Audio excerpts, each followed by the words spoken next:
The first thing I remember is the color white, not a pure, clean white, but the institutional, vaguely yellowed white of a ceiling tile, with a faint water stain blooming in one corner, like a ghostly Rorschach test. It was the kind of detail you only notice when you have nothing else to do but stare. My body was a leaden weight, a foreign country I was only just beginning to explore, and every border crossing was met with a jolt of searing pain.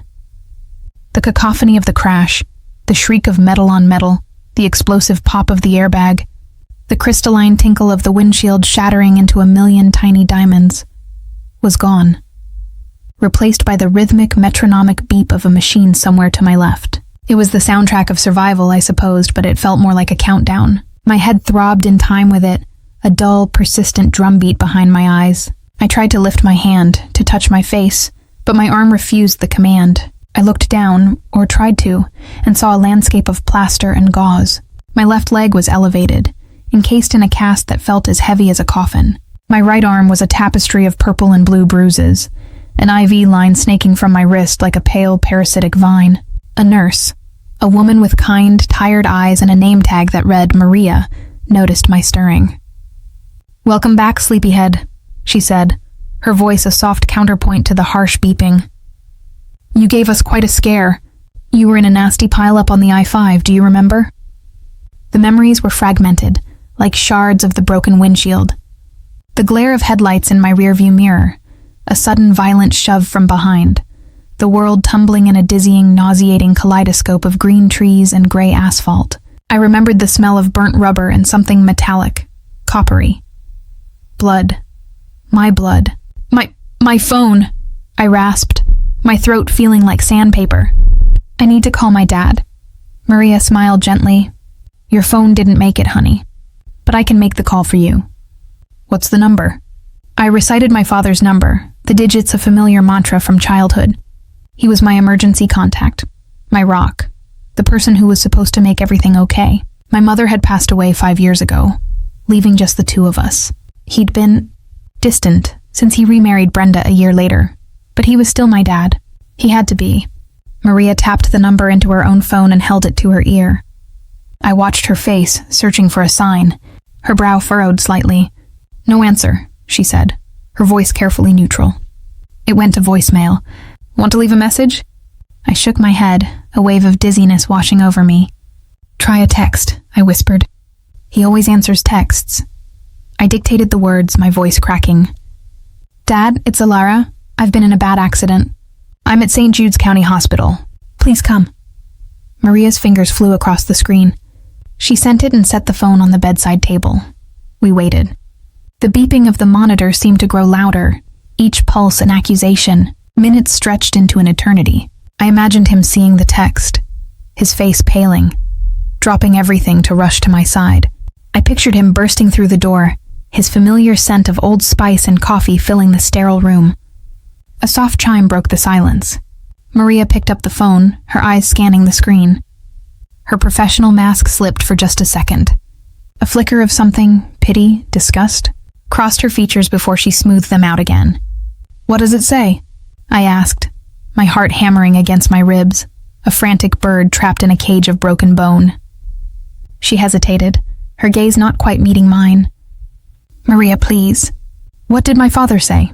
She took a breath and read the words aloud, her voice flat, devoid of emotion, letting the message deliver its own brutal impact. "We're busy right now." The 5 words hung in the air, each one a separate, poisoned dart. "We're busy right now," not, "Are you okay?" Not, "What happened?" Not, "I'm on my way," just dismissal. An inconvenience. The "we" was a gut punch. It wasn't just my father. It was Brenda. They were together, busy with something more important than their daughter, who was lying broken in a hospital bed. A cold dread, far more chilling than the shock of the accident, began to seep into my bones. The pain in my leg and arm faded into the background, replaced by a deeper, more profound ache in the center of my chest. The next few days were a blur of pain medication, doctors with grim faces, and the crushing weight of that text message. I tried calling him myself from the hospital phone, but it went straight to voicemail every time. I left frantic, tearful messages that went unreturned. It didn't make sense. This wasn't the father who taught me to ride a bike, who held my hand at my mother's funeral and promised he would always be there for me. Something was terribly wrong.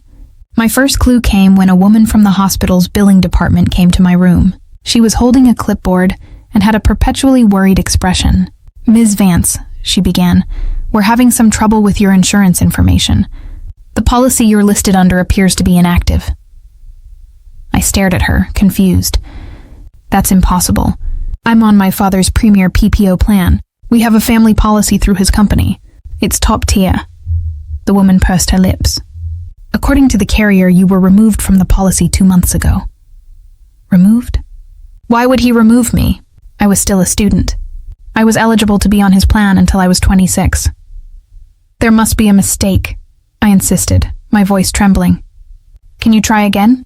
She sighed, the sound of a bureaucrat who had heard it all before. "We have tried, miss. As it stands, you are uninsured. St. Jude's is a county facility, so we will of course continue to treat you, but we need to discuss a payment plan." Her voice droned on, but I couldn't hear her anymore. The room felt like it was tilting. Uninsured. In a county hospital. The place was clean enough, but it was a world away from the private, state-of-the-art medical centers my insurance should have covered. It explained the overworked nurses, the roommate who groaned all night, the bland, starchy food. It was all a consequence of a decision I knew nothing about. Panic clawed at my throat. My savings were minimal, just enough to cover my college textbooks and the occasional weekend trip.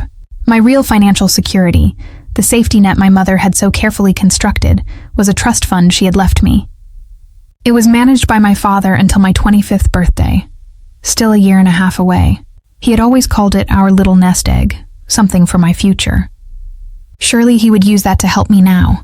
I needed a laptop. Maria, who had become my silent, compassionate guardian, found an old one at the nurse's station that I could borrow during her shift. My fingers, clumsy and stiff, slowly typed in the URL for my bank. I entered my username and password. Access denied. Please contact customer service. My blood ran cold. I tried again. Same result. With a shaking hand, I used the hospital phone to call the bank's private client line, a number I knew by heart. After a series of security questions that made me feel like a criminal, a polite but firm voice came on the line. "I'm sorry, Ms. Vance, but I cannot provide you with any information about that account." "What do you mean?" I demanded, my voice rising. "It's my account. My name is on it." "Actually, miss," the man said, a hint of condescension in his tone, "your name was on it as a beneficiary. The primary trustee, Mr. Richard Vance, consolidated several accounts last month. The trust account ending in 4582 was closed, and the funds were transferred to a new account to which you do not have access." Closed. Transferred. No access.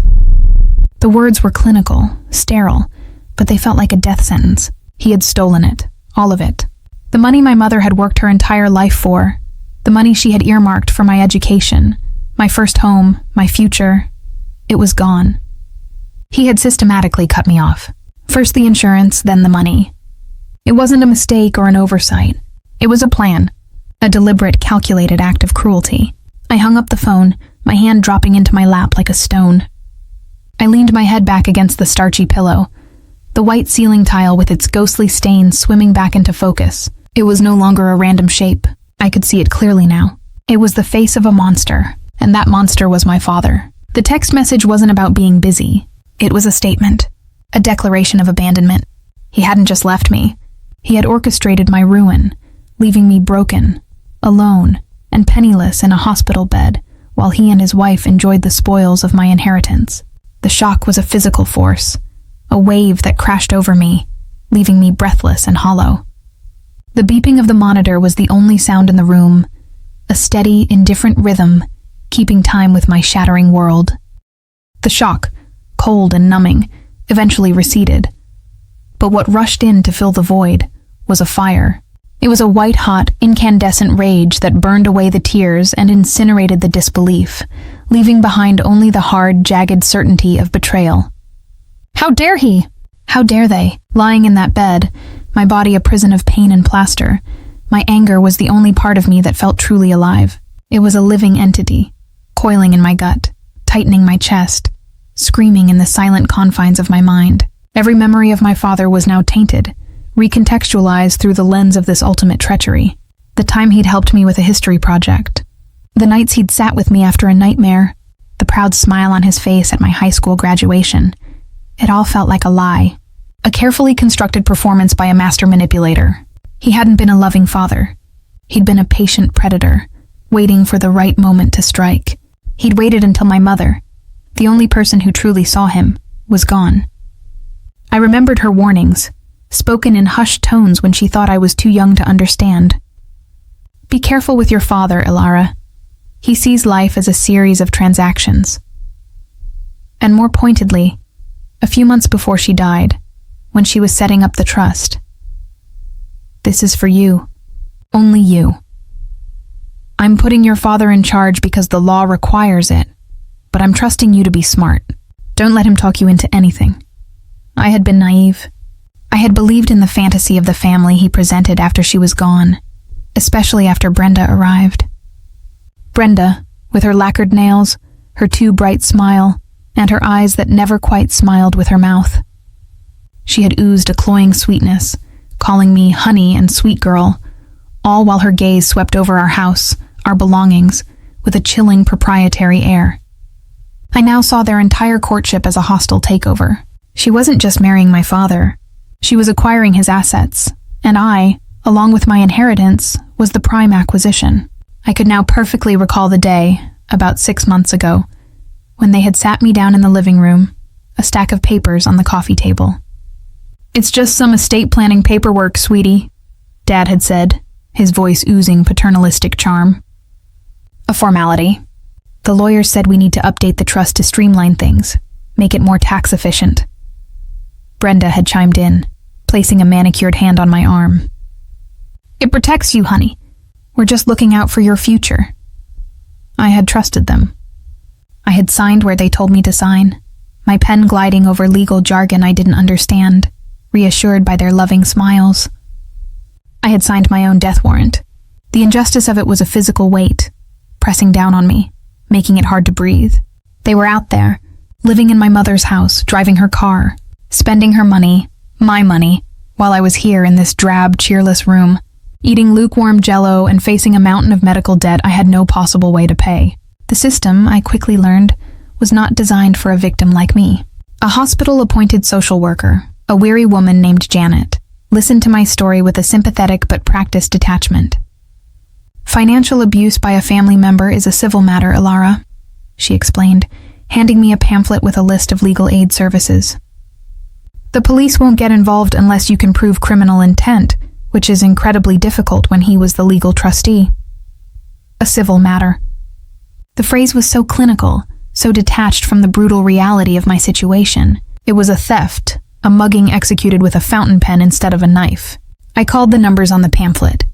Each call was a new lesson in futility. The first Legal Aid Society had a 3-month waiting list for an initial consultation. The second wasn't taking new cases. A third told me they didn't handle trusts and estates. I felt like I was screaming into a void. My friends called, their voices filled with concern. They offered to bring magazines and snacks, but I couldn't bear to see them. How could I explain? How could I articulate the depth of this humiliation? My own father had discarded me like trash. The anger festered, turning my days into a torment, and my nights into a sleepless hell. I would lie awake, staring into the darkness, the rhythmic groan of my roommate a grim soundtrack to my fury. I would play the confrontation over and over in my head. I imagined myself screaming at him, beating my fists against his chest. I imagined his face when he was exposed, the smug satisfaction wiped away, replaced by fear. But these were just fantasies. The reality was my helplessness. One afternoon, a nurse came in to change the dressing on my arm. As she worked, she chattered idly. Your father is a very successful man, isn't he? Richard Vance, the developer? I froze. How do you know that? She smiled. Oh, he's been in the local news. He and his wife just made a huge donation to the new children's wing at Mercy General. There was a photo of them at the gala. Big check and everything. Mercy General. The expensive private hospital across town. The hospital I should have been in. He was making a public spectacle of his generosity, donating a fraction of my stolen inheritance to burnish his reputation, while I was trapped here. The irony was so grotesque, so deeply perverse, that a sound escaped my lips, a harsh, guttural sob that was half laugh, half scream. The nurse looked at me alarmed, but I couldn't stop. The rage and the grief and the sheer, maddening injustice of it all poured out of me. I was a spectacle of pain, a testament to his cruelty. He wasn't just stealing from me. He was erasing me, replacing the reality of his daughter's suffering with the public fiction of his philanthropy. He wasn't just a thief. He was a monster of vanity, building a monument to himself on the foundations of my ruin. That night, the anger solidified from a raging fire into something colder, harder. It became a core of tempered steel in my soul. The despair was still there, a constant nagging ache, but it was no longer in control. My father and his wife had miscalculated. They had assumed that by taking everything from me, they would leave me with nothing. But they had left me with one thing. They had left me with a righteous, all-consuming fury, and I would use that fury to burn their world to the ground. The fight wasn't just about the money anymore. It was about my mother's memory. It was about my life, my future, my very identity. They had tried to turn me into a non-person, a footnote in their story of success. I would not let them. Lying in that bed, I made a vow. I would get better, I would get stronger, and I would get justice. The path was invisible, shrouded in a fog of legal and financial obstacles, but I knew, with a certainty that resonated in my very bones, that I would find a way through. The injustice I felt was no longer a weight crushing me, it was fuel. For another week, I wallowed in the toxic stew of my anger and helplessness. I went through the motions of physical therapy, my progress hampered by the sheer weight of my despair. Each small victory, bending my knee another 5 degrees, holding a fork with my bruised hand, felt meaningless in the face of the monumental injustice that had consumed my life. The world outside my window continued, oblivious. People walked dogs, children played, life went on. My own life, however, felt like it had been permanently derailed. My hope was a flickering candle in a hurricane, and it was about to be extinguished. And then Lena walked in. I didn't recognize her at first. She was a silhouette in the doorway, a tall, slender woman with a cascade of dark, curly hair silvered at the temples. She carried a worn leather tote bag and an expression of fierce determination. She stepped into the dim light of the room, and my breath caught in my chest. It was like seeing a ghost. She had my mother's eyes, the same deep-set, intelligent, almond-shaped eyes that I saw in my own reflection. "Elara?" she asked, her voice softer than I expected, laced with an accent I hadn't heard in years. "It's me, your Aunt Lena. Lena, my mother's younger sister. A name I knew only from whispers and faded photographs. My father had painted her as a flighty, irresponsible artist who had abandoned the family. After my mother died, he'd said Lena had tried to contest the will and was only after the money. He had cut off all contact, and I, a grieving teenager clinging to my only remaining parent, had believed him. "What are you doing here?" I asked, my voice raw with suspicion. "How did you find me?" "The family grapevine is a stubborn weed, kiddo. It grows in the dark," she said, pulling the visitor's chair closer to my bed. "Your cousin saw your name on a prayer list from an old church friend in the area.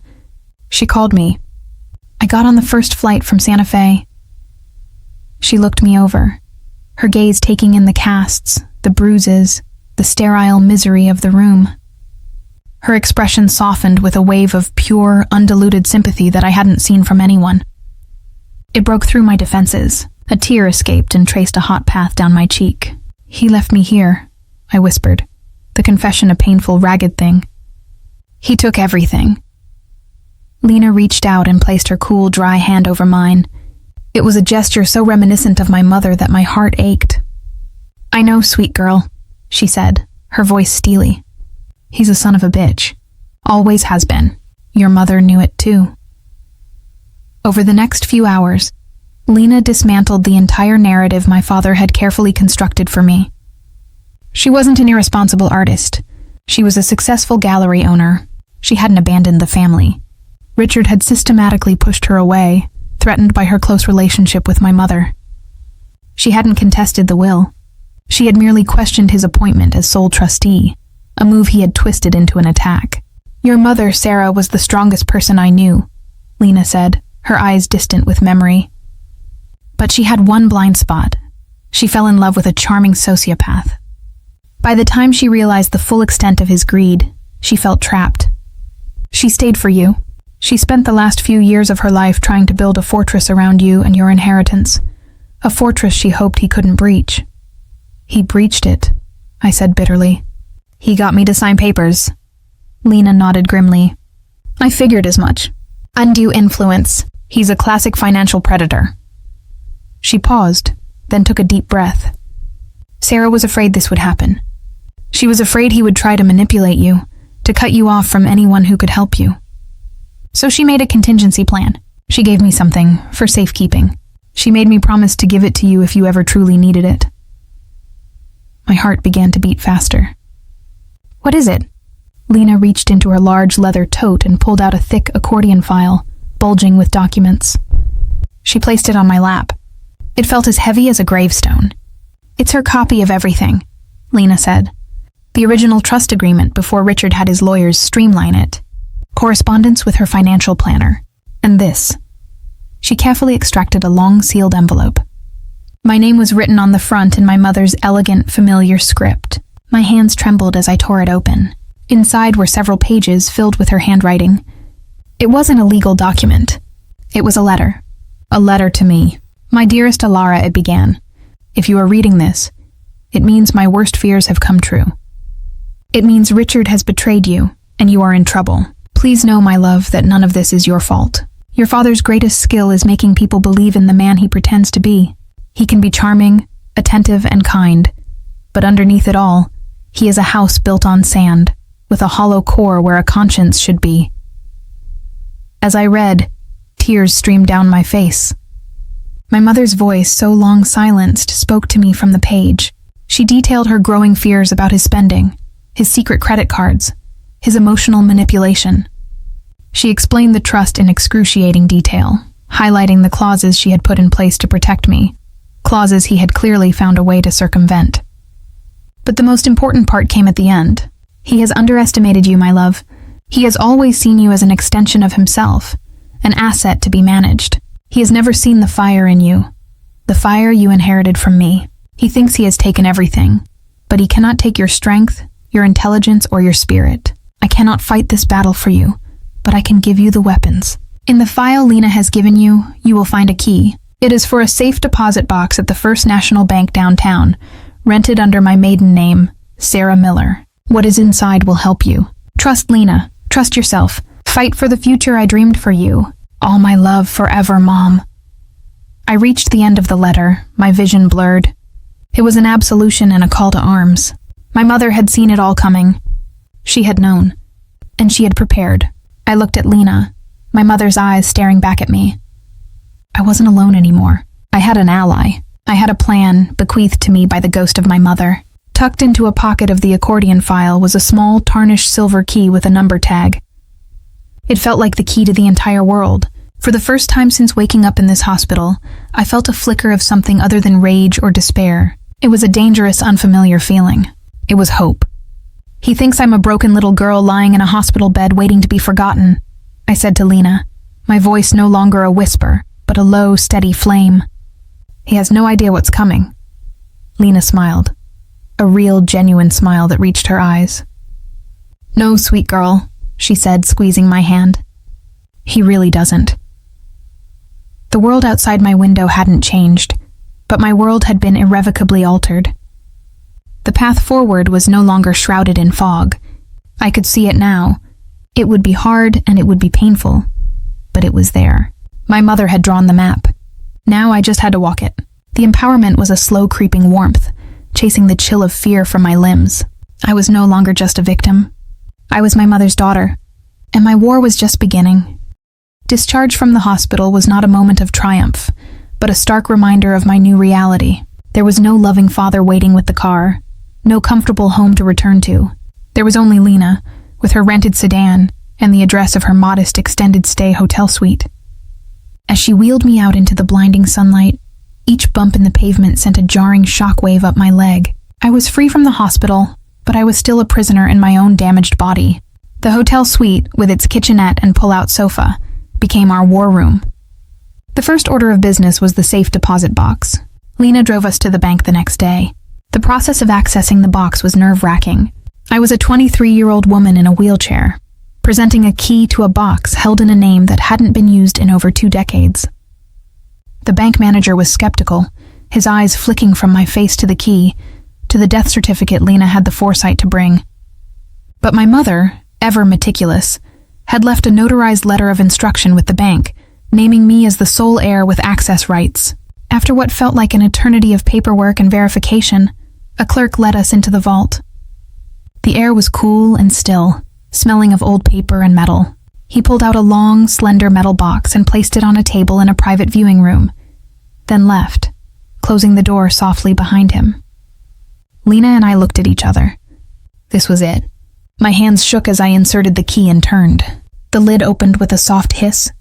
Inside, nestled on a bed of faded black velvet, were not jewels or stacks of cash, but something far more valuable: documents and data.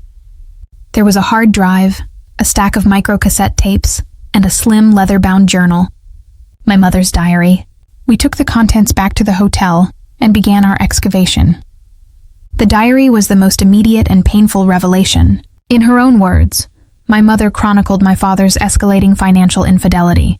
She'd discovered he had been siphoning money from their joint accounts to fund a series of failed investment opportunities and to support Brenda, who had been his mistress for years before my mother's illness took a turn for the worse. The diary was a gut-wrenching read, filled with love for me and a profound, heartbreaking sense of betrayal. The microcassettes were even more damning. My mother, suspecting she was being lied to, had recorded several of her phone calls with my father and their financial advisor.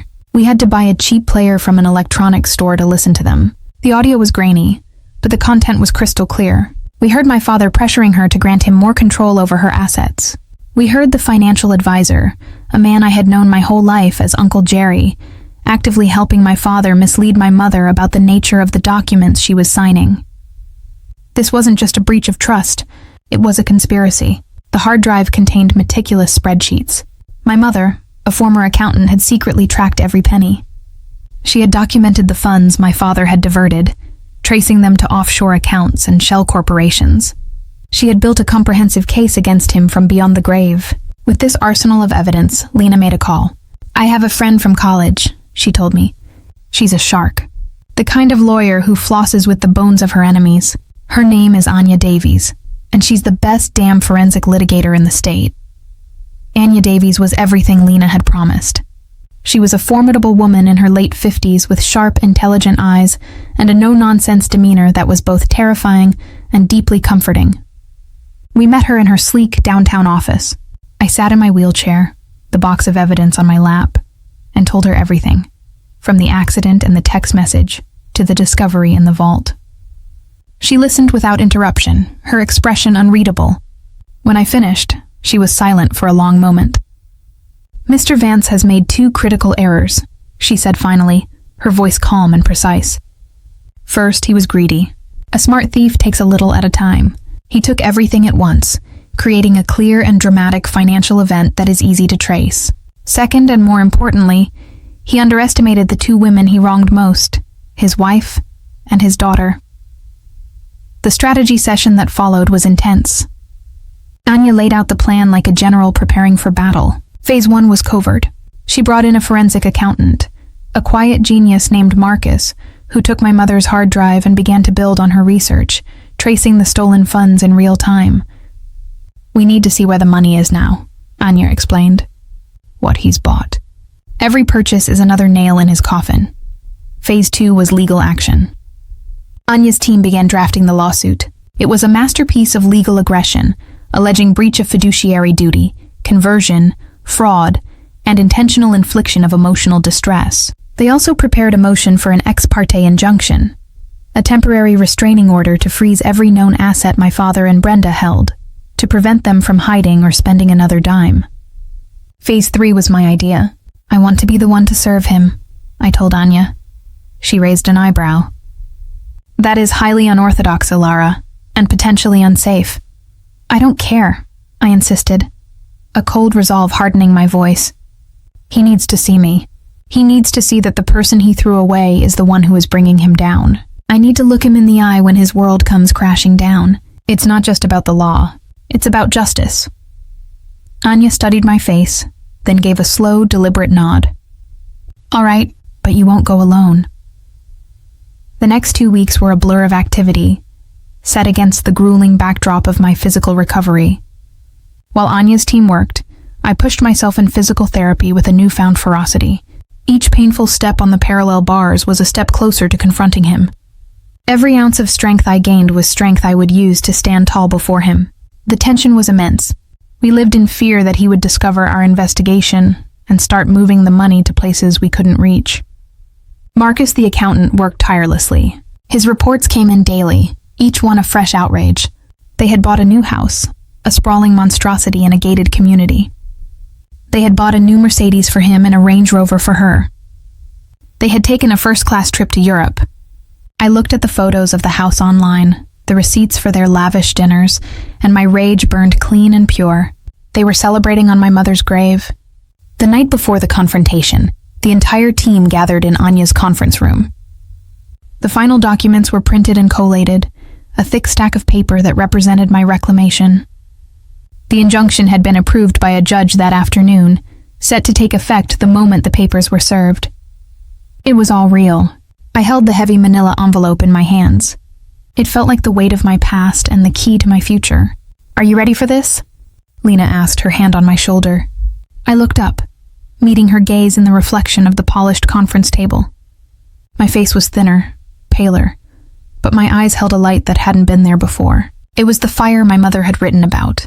"I've been ready my whole life," I said. "I just didn't know it." The drive to the house was silent, the air in Lena's car thick with unspoken tension. It was exactly 3 weeks since the day I woke up in the hospital, 21 days since his text message had shattered my world. I had insisted on this timing. It was a grim anniversary, a closing of a circle. Anya had sent a professional process server and a plainclothes security guard in a separate car behind us. They were the legal and physical insurance, but the main event was mine alone. Lena was my moral support, her presence a quiet, steady anchor. She had her phone ready, not for social media, but to document the encounter, as Anya had strictly advised. "Anything they say can and will be used against them," she'd instructed. "Let them dig their own graves." We pulled up to the gated community, a monument to beige, soulless affluence. When I gave the security guard my father's name, he waved us through without a second thought. Of course, we were in a respectable car. We looked the part. We didn't look like harbingers of ruin. The house was even more obscene in person than it had been in the online photos. It was a sprawling Mediterranean-style McMansion, with a 3-car garage and an aggressively manicured lawn. A large, garish fountain bubbled near the entrance. It was a house built on lies, paid for with my pain. I took a deep breath, the scent of chlorine and fertilizer filling my lungs. My leg ached, a dull throb that was a constant reminder of the crash. But as I opened the car door, I refused the cane Lena offered me. I would stand on my own 2 feet for this. I walked slowly, deliberately, up the paver stone walkway, each step a small victory. The thick manila envelope felt cool and solid in my hand. Lena followed a few paces behind, her phone held discreetly at her side. I reached the ornate, oversized front door and pressed the bell. The chime echoed from deep within the house. I could hear faint music, the clinking of glasses. They were home. They were comfortable. They were busy. The door swung open, and there he was, my father. He was dressed in expensive casual wear, a cashmere sweater and tailored slacks. He looked relaxed, healthy, prosperous. He was holding a glass of wine. For a fraction of a second, his face registered confusion. Then, as he recognized me, standing on his doorstep, the color drained from his face. His smile, the practiced, charming smile he gave the world, faltered and died. "Ilara," he breathed, his voice a strange mix of shock and disbelief. What are you doing here? How did you get here?" Behind him, Brenda appeared, a scowl forming on her perfectly made-up face. "Richard, who is it?" she started to say, then she saw me. Her eyes narrowed into venomous slits. "What does she want?" I ignored her. My focus was entirely on my father. I held his gaze, letting him see the abyss that had opened between us. I was no longer his adoring daughter. I was a stranger. I was a reckoning. "I was in an accident, Dad," I said, my voice unnervingly calm and clear. It didn't tremble. It didn't break. It was the voice of a woman who had nothing left to lose and everything to gain. A bad one. I was in the hospital for 3 weeks. I'm sure you remember. You were busy. His face twitched. A flicker of guilt, or perhaps just fear, crossed his features. Now listen, Alara, there's been a misunderstanding. No. I cut him off, my voice like ice. There has been no misunderstanding. There has been a theft. A grand, audacious, and profoundly stupid theft. I took a step closer, invading his personal space, forcing him to look at me, at the reality of what he'd done. You left me in a county hospital with no insurance. You emptied my trust fund. You stole my mother's legacy to buy all of this. I gestured around at the ostentatious entryway, the high ceilings, the crystal chandelier that glittered mockingly above us. Brenda scoffed. That money was Richard's. He was her husband. It was in a trust, I said, turning my cold gaze on her. For me. A trust you both manipulated me into signing away.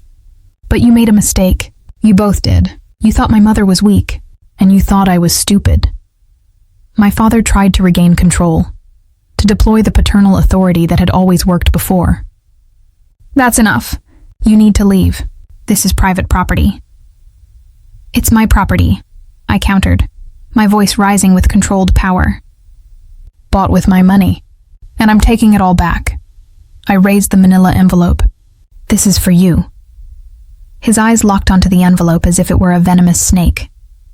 What is that? It's a lawsuit, I said, savoring each word. For fraud. For theft. For breach of fiduciary duty. It's a complete accounting of every dollar you stole thanks to the records Mom kept. His composure finally cracked. A sheen of sweat appeared on his forehead. Your mother? Oh yes, I said with a chilling smile. She saw you coming a mile away. She left me everything I needed to hang you. All those documents you thought were gone forever, the recorded phone calls with Jerry, the financial advisor who helped you, the diaries, I have them all. Brenda let out a small strangled gasp. My father looked as if I had physically struck him. And this, I continued, pulling out a single sheet of paper from the envelope, is the most important part. It's a court order, an ex parte injunction. As of this moment, every asset you have is frozen. This house, your bank accounts, your cars, your credit cards, everything. You can't sell anything. You can't move a dime. It's over. I watched the truth land. I saw the dawning horror in their eyes as the full scope of their predicament became clear. The arrogance and defiance drained away, replaced by a raw, primal panic. Richard reached for the papers, his hand trembling. Let me see that. I pulled them back. You'll get your copy. At that moment, the professional process server, a large, impassive man, stepped up behind me. Richard Vance? He asked in a booming voice. My father nodded dumbly. The man handed him an identical envelope. You've been served. My father stared at the envelope in his hand as if it were a bomb. Brenda began to hyperventilate, her hand clutching at her throat. The facade had shattered. They were no longer the powerful, sophisticated couple. They were just two cheap, desperate criminals who had been caught. My work was done. The catharsis was not loud or explosive. It was a deep, quiet, profound sense of rightness, of a world snapping back into its correct alignment. I had looked my monster in the eye, and he had flinched. I hadn't screamed or cried. I had simply presented him with the consequences of his actions. I looked at my father one last time. This man who had given me life and then tried to take it away. There was no love left, no pity. There was only a vast, empty space where a father used to be. I turned my back on them, on their stolen house, on the wreckage of their lives. I walked back down the path, Lena falling into step beside me, her arm protectively around my shoulders. I didn't look back. I didn't need to. I could feel the weight of their ruin behind me, and ahead of me, for the first time in a long time, the path was clear. The legal battle was not the protracted war I had braced for, but a swift, brutal execution. Faced with my mother's meticulous evidence, the recordings, the diary, the financial spreadsheets, my father and Brenda had no defense. Their high-priced lawyers saw the writing on the wall and quickly advised them to settle. Anya Davies, true to her reputation, was merciless. She didn't just want my money back. She wanted punitive damages. She wanted them to pay for their cruelty. The settlement was staggering. The court not only restored my entire inheritance, but it also awarded me a significant sum for emotional distress and legal fees. The new house, the cars, their investment portfolios, everything was liquidated to make me whole. But Anya didn't stop there. She took the evidence of conspiracy and fraud to the district attorney's office. A criminal investigation was launched, not just into my father and Brenda, but into Uncle Jerry, the financial advisor who had been complicit in their scheme. 6 months after I knocked on that door, I sat in a courtroom and watched as my father, a man reduced, aged by stress and disgrace, was sentenced to 5 years in prison for felony fraud and embezzlement. Brenda, who had cut a deal to testify against him, received probation but was stripped of every cent. Jerry lost his license and faced his own set of charges. Justice, when it finally arrived, was absolute. But my healing was a quieter, more complex process. I didn't move back into my childhood home. The memories there were too painful, the ghosts too loud. I sold it, and with the proceeds, I established the Sarah Vance Foundation, a nonprofit dedicated to providing legal aid and support to victims of familial financial abuse. It was a way to honor my mother's legacy, to transform our private tragedy into a public good. For myself, I chose a small, bright apartment in a different part of the city, a place with no history, a blank canvas on which to paint a new life. Lena stayed with me for the first few months, a constant source of strength and sardonic humor. She helped me navigate the final stages of my physical therapy, cheering me on as I graduated from a cane to walking with only a slight limp, a permanent physical reminder of the journey I had endured. The scars on my body faded, but the internal scars remained. There were days when a wave of grief would hit me, a profound sorrow for the father I thought I had, for the family that had been a lie. There were nights I woke up from nightmares of the crash, of the cold words on the phone screen. Healing, I learned, wasn't a destination you arrived at. It was a practice, a daily choice to move forward, to not let the betrayal define the rest of my life. I re-enrolled in college, but I changed my major. My previous studies in art history felt like they belonged to a different person, a naive girl who had never known the darker corners of the human heart. I switched to pre-law. My experience with Anya Davies had ignited something in me. I had seen firsthand how the law could be a weapon for the powerless, a tool to restore balance to a world knocked off its axis. I wanted to be the person who walked into a hospital room and told someone, "You are not alone. We are going to fight." My first act as the head of the Sarah Vance Foundation was to organize a public seminar. I stood at a podium in a community hall, my hands gripping the sides, my heart pounding. The room was filled with people, elderly parents, young adults, social workers, lawyers. I looked out at their faces, and I saw my own story reflected in their eyes. I began to speak, my voice shaky at first, then growing stronger as I found my rhythm. "My name is Elara Vance," I started. "And 3 weeks after a car accident nearly killed me, my father, the trustee of my inheritance, texted me to say he was too busy to help. He was busy stealing my future." I told them everything. The whole sordid, painful story. I didn't do it for sympathy. I did it to shine a light into the darkness, to give a name to the specific, insidious pain of being betrayed by those who are supposed to protect you. I spoke about the warning signs, the legal safeguards people could put in place, the resources available to them. After I finished, a line of people formed to speak with me. An elderly man told me about his son who had drained his retirement account. A young woman whispered about her stepfather who had coerced her into signing over her house. In their stories, I found a sense of purpose that transcended my own pain. I was no longer just a victim. I was a survivor. And now, I was an advocate. A few months ago, I visited my mother's grave for the first time since before the accident. It was a crisp autumn day, the leaves on the trees a riot of red and gold. I laid a bouquet of her favorite flowers, white lilies, on the cool granite. I didn't cry. I just talked to her, the words carried away by the gentle breeze. "I did it, Mom," I whispered, tracing the letters of her name. "I fought. I won. Your legacy is safe. And I think I'm finally going to be okay." Sitting there, in the quiet peace of the cemetery, I felt a sense of closure.